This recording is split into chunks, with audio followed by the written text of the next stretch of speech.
Magandang araw mga busing. Hito na naman po ang Car WorX team na magbabahagi sa inyo ng on-spot na repair.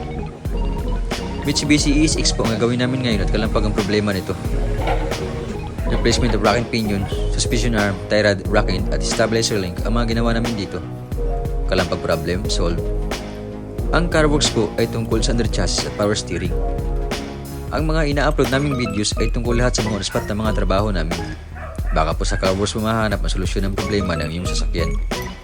Kaya busing, bikin namin. Pindutin nyo yung like o subscribe button at yan po ay malaking tulong sa amin.